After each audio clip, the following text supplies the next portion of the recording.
कहते हैं जब किसी गरीब की बद्दुआ लगती है तो वो सिर्फ बद्दुआ नहीं रहती, वो बन जाती है एक भटकती हुई आत्मा। ये कहानी है एक छोटे से गांव रामपुर की, जहां रहता था एक गरीब किसान रघु। रघु के पास बस एक छोटा सा खेत था, उसी से वो अपने परिवार का पेट पालता था। उसकी बीवी गौरी और 10 साल का बेटा मोहन। लेकिन गांव में एक और आदमी था जिसका नाम सुनते ही लोग कांप जाते थे। सेठ धनराज। सेठ कड़क गुस्से में, रघु, मैंने तुझे पैसे उधार दिए थे, अब ब्याज के साथ वापस कर। रघु। सेठ जी, इस बार फसल खराब हो गई, थोड़ा वक्त दे दो। वक्त? गरीबों को वक्त नहीं मिलता। अगर पैसे नहीं दिए तो ये खेत अब मेरा।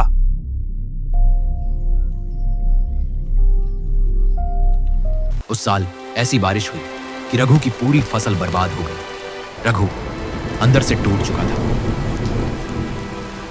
लेकिन सेठ का दिल फिर भी नहीं पिघला। एक रात सेठ अपने आदमियों के साथ रघु के घर आ धमका।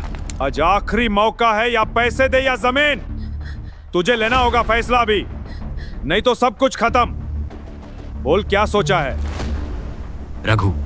मेरे पास कुछ नहीं बचा सेठ जी, बस ये घर। फिर आज से ये घर भी मेरा।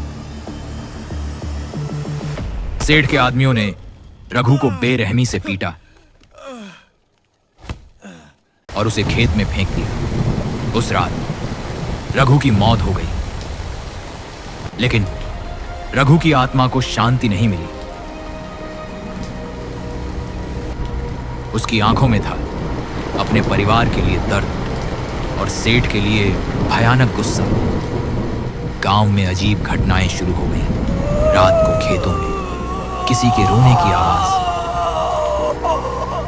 सेठ के घर के बाहर अजीब कदमों के निशान, और हर रात कोई फुसफुसाता, मेरा खेत वापस कर।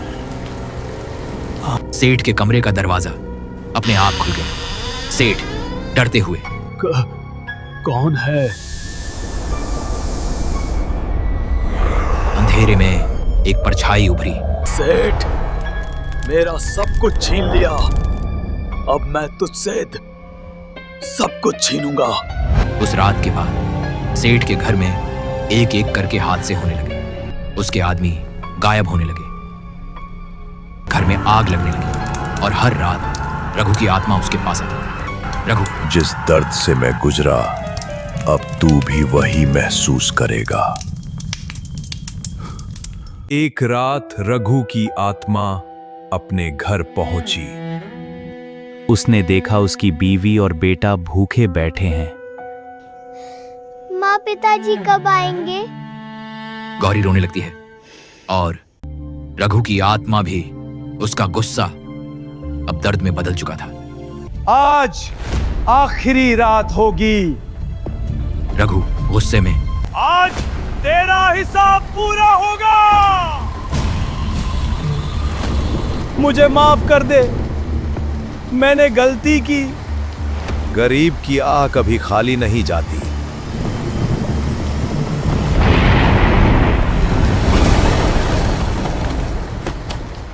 अगली सुबह सेठ की लाश उसके ही खेत में मिली। उसकी मौत के बाद रघु की जमीन उसके परिवार को वापस मिल गई, और कहते हैं उस दिन के बाद रघु की आत्मा कभी दिखाई नहीं दी। जब इंसाफ जिंदा रहते नहीं मिलता, तो कभी कभी मौत के बाद भी इंसाफ लेना पड़ता है। अगर आपको ये कहानी पसंद आई हो तो लाइक और सब्सक्राइब जरूर करें।